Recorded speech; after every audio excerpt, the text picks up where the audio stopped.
How are you, Raiders fans? Berkey on a Thursday, and welcome to my preview game against the Rabbitohs tonight at Canberra Stadium. It's 2:30 here in Brizzy, so a little over 5 hours. Look, to say the last few weeks have been weeks of turmoil would be an understatement.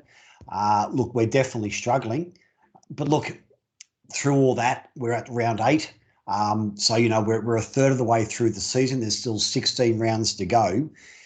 It's not like our players have suddenly stopped knowing how to play rugby league. They know how to tackle, they know how to kick, they know how to pass, they know all the basics, all the skills. We're just not gelling as a unit, and individuals aren't playing to their ability. And that happens in sport, in life, in work.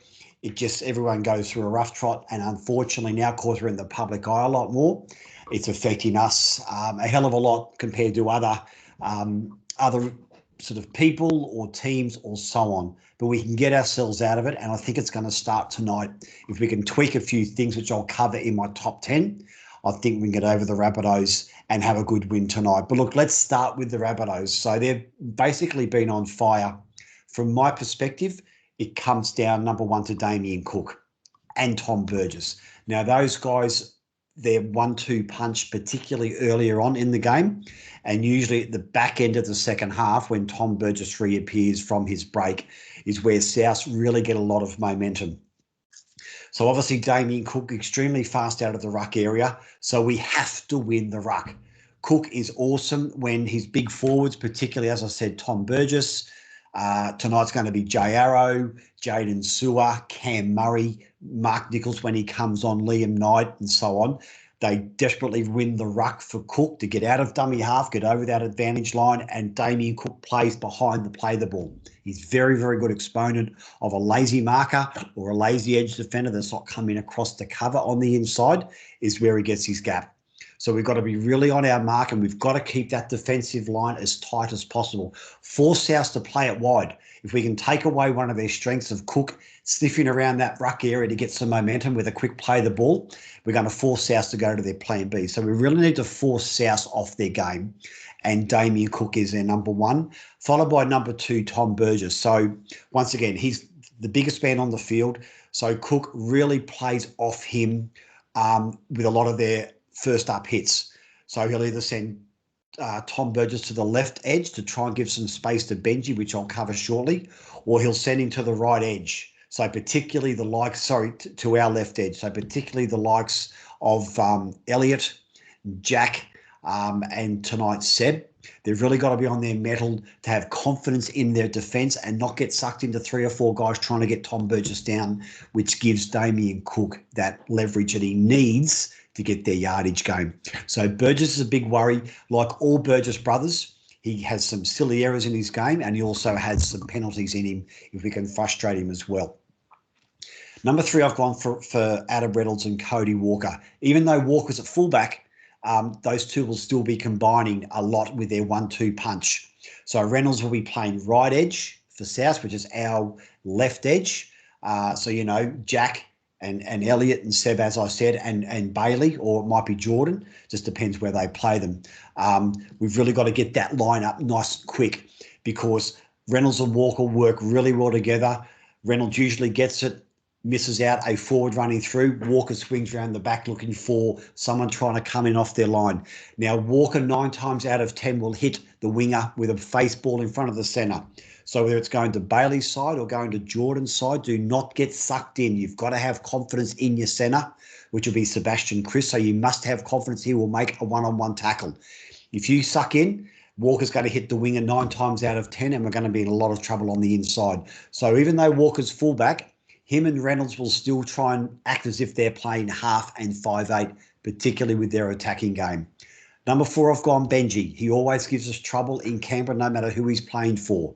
But once again, Benji's playing left edge, which is our right side, our most vulnerable side in defence, unfortunately. So the likes of George, where it's going to be Harawira Naira, it's going to be Curtis Scott, and either Jordan or Bailey. Not sure which where they're going to start, but that's the area that Benji's really going to be muscling in on. Once again, if Tom Burgess gets a quick play of the ball, Benji will sniff out a blind side. 15, 20 metres in from the sideline is where Benji's at his most lethal. Once again, Benji, like Cody Walker, will 9 times out of 10 hit a winger with a face ball. So whoever the winger is must have confidence that those inside guys, Corey, Curtis and George, will make their tackles, and he won't need to rush in thinking that his man on the inside is going to miss their man. It's most important. If we can force Benji to go back inside or go back infield with his plays, once again, we've negated some of the potency of South's attack, particularly on the edges. One thing that Benji did very well last week, if we have any types of lazy forwards around the ruck, so our markers aren't working coming up or our edges aren't moving across, Benji's going to switch it on the inside, get a forward through, and he usually backs up on the inside of that player to make a long-range try or score himself. So we really got to be on Benji. Mind you, I'll come to now, Benji and Walker are liabilities to help us as far as I'm concerned. So let's have a look at us, shall we? Number 5, I've gone for George's attack. Now, I'm sure Ricky's picked it up. George Williams at the moment, when he gets the ball in attacking motion, so I'm George running to you, who's the defence, his first movement is to run that way. George, for some reason, the last couple of weeks is not going deep into the line. So consequently, when he gets the ball here and he automatically goes that way, it's very easy for the defensive line just to shuffle. They don't have to make a commitment. So they can easily shuffle out. And you'll notice last week, particularly when George was running to his right-hand side, so the likes of Hudson or Corey Horsburgh or Curtis, 9 times out of 10, they were getting tackled either close to the sideline or getting put into touch. That's because it all starts with George not straightening the attack.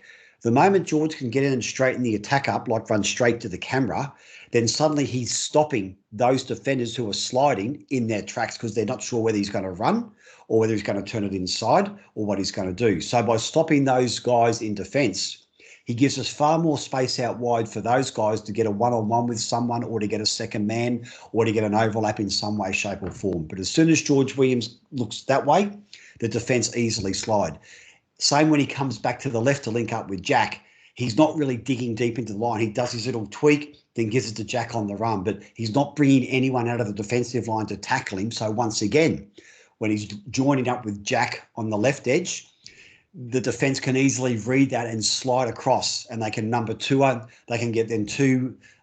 They can get two tacklers on Jack, or 2 tacklers on Elliott, or whoever the centre is, and so on. So George has really got to dig deep into the line to commit 1 or 2 defenders, which holds up their cover, which gives us more space to exploit out wide.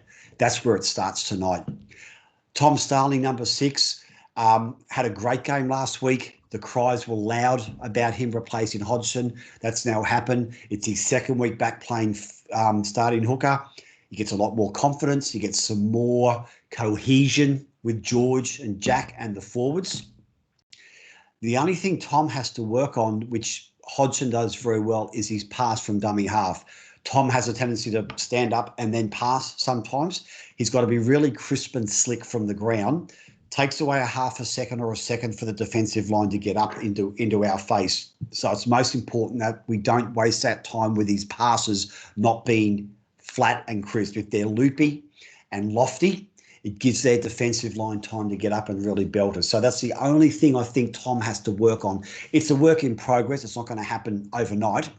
But his passes really have to be flat and to the mark tonight to give George and Jack time to run onto the ball. Number 7, kick to Cody Walker. Cody Walker is not a known fullback. He is a 5'8". So my old saying, Souths have weakened a strength to strengthen a weakness. By taking Cody Walker out of 5'8", I think that helps us and exploits South's vulnerability, I think, at the back. Once again, Walker's not a big guy. He won't get a lot of running meters coming back from fullback. He's not like a Shans or a Tedesco or someone where he's big and bulky with good core strength. He's safe, but he's also very slow, and he hasn't played fullback for a long time. So we've really got to work him over.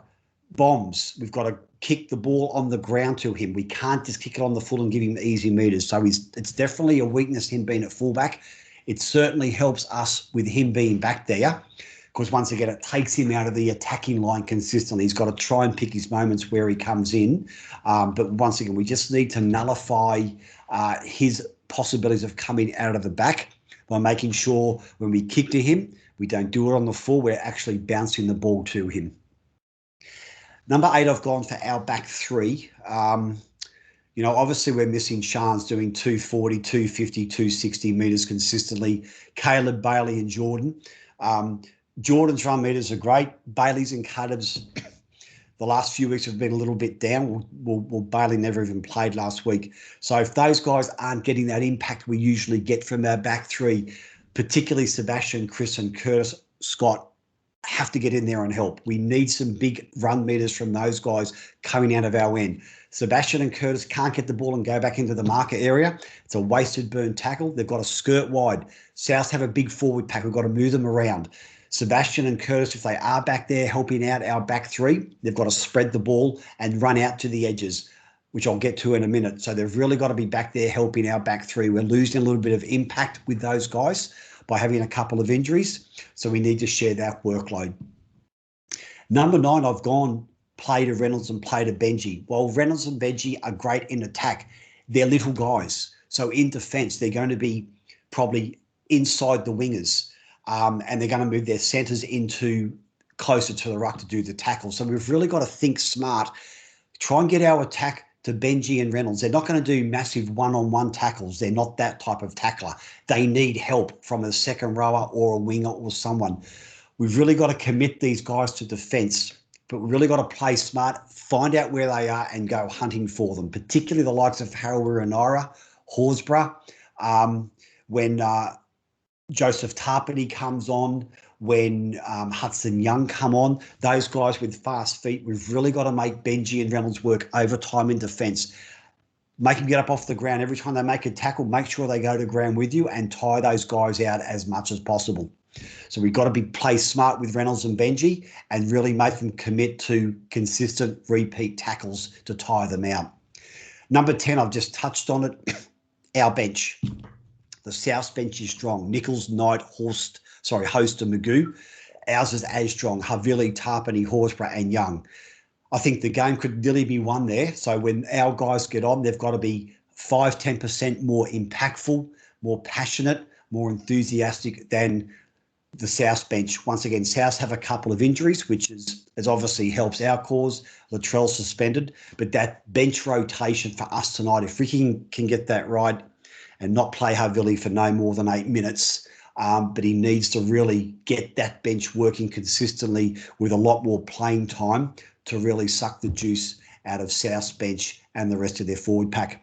So Raiders fans, that's it for my top 10 for this week, guys. Sorry I missed you last week. Couple of tech problems which I'm working on, which pop up now and then. But massively looking forward to tonight's game, guys. I think we can get the 2 points. I'll be there watching in Brisbane, screaming at the TV, guys.